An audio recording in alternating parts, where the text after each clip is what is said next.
Finally मेरा document upload हो गया, री अपलोड हो गया बीपीएससी का पोर्टल पे।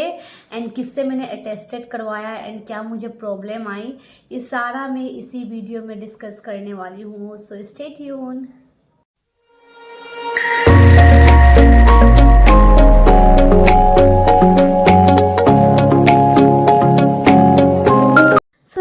Welcome and welcome back to my channel Chaurasia creation. I am Swati Chaurasia.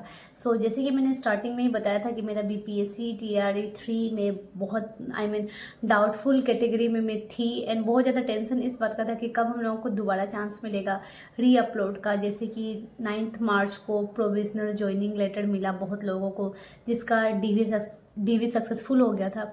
But मुझे उस टाइम थोड़ा सा अफसोस लग रहा था कि काश अगर मेरा डॉक्यूमेंट सक्सेसफुल हो गया होता, डीवी अगर सक्सेसफुल हो गया तो 9 मार्च को मुझे भी मिलता। बट एनीवे, मेरे ही गलती के कारण ऐसा कुछ मुझे फेस करना पड़ा। जैसे कि सीटेड पेपर 2 के जगह में मैं गलती से मुझे सीटेड पेपर 1 अपलोड हो गया था, जिसके वजह से मैं डाउटफुल कैटेगरी में गई थी। एंड अपलोड का मौका आ चुका था, 11 तारीख से 16 तारीख को था एंड आज है 15 मार्च 2025। कल होली खेल के देखिए मेरा रंग अभी भी एंड आईज भी मेरा इतना ज़्यादा स्वेलन अप हुआ है कि मैं क्या ही बोलूँ। तो स्टार्टिंग करती हूँ कि जैसे मेरा सीटेड पेपर नंबर 2 था, अपलोड करना था, डाउटफुल कैटेगरी में था। तो मैं जब मॉर्निंग में उठी थी तो किससे मैंने अटेस्टेड करवाया वो मैं आपको बाद में बताने वाली हूँ। तो पहले तो प्रॉब्लम ये आ रहा था कि जब अटेस्टेड करवा लिया था मैंने, तो जब उसका पोर्टल होता है, पोर्टल पे आप जाइएगा, बीपीएससी पोर्टल पे आपको लॉगिन करना है। लॉगिन करने के बाद से साइड में 3 डॉट्स आएगा, आपको वहाँ पे सेलेक्ट करके अप्लाई ऑनलाइन में जाना है। अप्लाई ऑनलाइन में जाने के बाद से आपको जो डॉक्यूमेंट अपलोड करना है, जिस भी कैटेगरी में 6 to 8, 1 to 5, या फिर अगर आपका जनरल है, जैसे कि सीटेड वाला आपका ऊपर में ही आ जाता है, कोई भी कैटेगरी का भी कुछ चीज़ अपलोड करना है तो ऊपर में आ जाएगा। आपको अपलोड करना है किससे, आपको नाम लिखना है जिससे आपने अटेस्टेड करवाया एंड उनका पोस्ट लिखना है एंड देन आपको डॉक्यूमेंट अपलोड कर देना है। डॉक्यूमेंट आपको पीडीएफ का फॉर्म में अपलोड करना है एंड 100 KB से अंदर। तो मैंने 92 KB का किया अपलोड। तो पहले तो मुझे कंप्रेस करने में बहुत ज़्यादा टाइम लग रहा था। पहले मैं सोच रही थी कि जाके साइबर से करवा लो, फिर मैंने सोचा कि नहीं, कब सीखूंगी, ये सब भी तो सीखना ज़रूरी होता है। इसलिए मैंने खुद से ही सोचा कि अपना डॉक्यूमेंट अपलोड करूँ। तो खुद से मैंने किया, अपना अपलोड कर दिया सीटेड पेपर 2। एंड उसके बाद से जब मैं नीचे गई ना, उसी के नीचे गई तो देखा कि matric certificate upload for all members के लिए लिखा था। तो इसमें मुझे डाउट हो रहा था कि अरे, मेरा तो मैट्रिक में कुछ डाउटफुल था ही नहीं और स्ट्रिक्ट मैंने सीटेड पेपर 2 में ही एफिडेविट करवाया।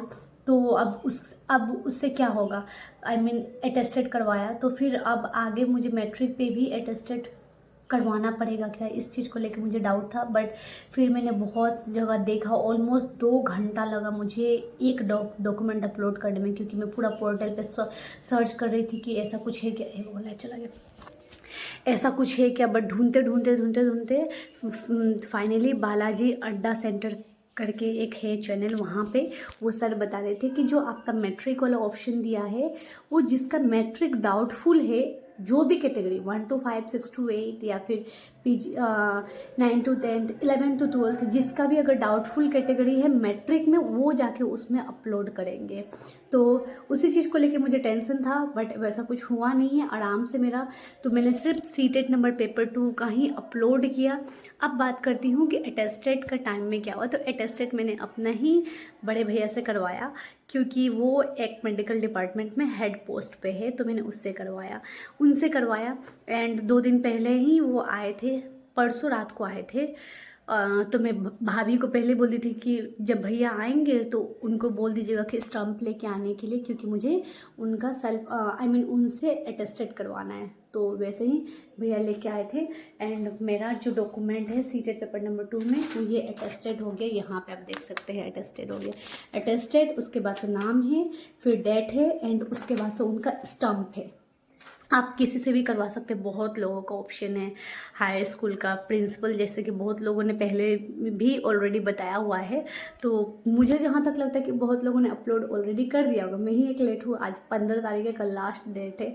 बट आज मैं सुबह उठने के साथ साथ मैं सोच रही थी कि आज पहले मुझे यही काम कंप्लीट करना है, इसलिए मैं भैया के पास में गई, अपना डॉक्यूमेंट सेल्फ अटेस्टेड करवाया, अटेस्टेड करवा के डॉक्यूमेंट अपलोड किया। अपलोड करने के बाद से फिर आपको क्या करना है कि लॉग आउट कर देना है। लॉग आउट करने के बाद से जब आप दोबारा लॉगिन करेंगे तब आपका डॉक्यूमेंट उसमें व्यू होगा। आप वो डॉक्यूमेंट पे वाटर मार्क आ जाएगा एंड वाटर मार्क वाले डॉक्यूमेंट को निकाल लीजिएगा। एंड ये आगे मेरा वाटर मार्क वाला डॉक्यूमेंट निकाल ली हूँ मैं। एंड इसका मैंने क्या किया कि दो निकलवा लिया कि अगर मान लीजिए कि कहीं और मांगा जाएगा तो मैं मतलब दे दूँगी। और प्लस में मैंने जेरोक्स करवाया, जो अटेस्टेड था सिंपल अटेस्टेड, उसका मैंने एक और जेरोक्स करवा के अपने पास में रख लिया। ये है अटेस्टेड वाला का दो जेरोक्स करवा लिया मैंने। एंड मैंने कलरफुल वाला में ही करवाया क्योंकि वो ज़्यादा क्लियर होता है। 5-10 रुपया के लिए क्या ही, जहाँ पे इतना मान लीजिए कि बार बार डॉक्यूमेंट अपलोड करना निकलवाना इतना ज़्यादा पैसा लगी गया, तो 5-10 रुपया के लिए और क्या, इसलिए मैंने कलरफुल वाला ही निकलवा लिया। अब बात आता है कि मैं यहाँ तक ये भी सुन रही हूँ कि स्कूल अलॉटमेंट भी बहुत जल्दी होने वाला है, इसी मंथ का लास्ट में। मैं बहुत ज़्यादा एक्साइटमेंट हूँ। वैसे तो मैं पहले से टीचर हूँ, थोड़ा सा दुखी है कि मेरा पहला वाला स्कूल छूट जाएगा, बट फिर एक्साइटमेंट भी है कि हाँ चलो न्यू स्कूल मिलेगा, न्यू स्टूडेंट्स होंगे एंड न्यू माहौल मिलेगा। पता नहीं अच्छा होगा या ख़राब, but anyway changes is necessary and change करना सबको पसंद है। तो इसलिए मैं फ़िलहाल अपना एंड एक चीज़ और, मैं वाटर मार्क वाला जितना भी डॉक्यूमेंट है वो सब तो पहले से ही निकला हुआ है, वो अटेस्टेड भी है। पहले का ही डेट का अटेस्टेड है, जिस दिन मेरा डीवी हुआ। तो मैं वो सब डॉक्यूमेंट को मैंने दोबारा नहीं निकलवाया। जो मेरा डाउटफुल था सिर्फ मैंने उसे ही निकलवाया। वो सब डॉक्यूमेंट मैं वापस वही लेके जाऊँगी, कौन निकलवाएगा बार बार इतना करके, इसलिए मैंने वो सब डॉक्यूमेंट नहीं निकलवाया। अगर निकलवाना नेसेसरी है तो प्लीज़ मुझे कमेंट में बता दीजिएगा, मैं निकलवा लूँगी। क्योंकि मुझे जहाँ तक इन्फॉर्मेशन जितना पता चला था वो सब मैंने बता दिया। एंड जस्ट अभी मैं साइबर से आई हूँ, एंड साइबर से आने के बाद से मैंने सोचा कि आपको अपडेट कर दूँ, क्योंकि बहुत लोग पूछ रहे थे कि मैम आपने अपलोड किया या नहीं। तो यस आज 15 तारीख को, 15 मार्च को मैंने अपलोड कर दिया डॉक्यूमेंट। एंड अटेस्टेड मेरे भैया ने ही किया, जिनका पोस्टिंग नवादा में है। एंड फाइनली होप्स हो कि मेरा जो री-काउंसलिंग होगा वो सक्सेसफुल हो जाए, क्योंकि बहुत टेंशन है री-काउंसलिंग को लेके। आज भी मम्मी पूछ रही थी, चाचा पूछ रहे थे, तो मैंने बताया कि हाँ चाचा आज मेरा अपलोड हो गया। तो यस दैट्स इट, यही था, इन्फॉर्म करना था आप लोगों को। And yes bye bye.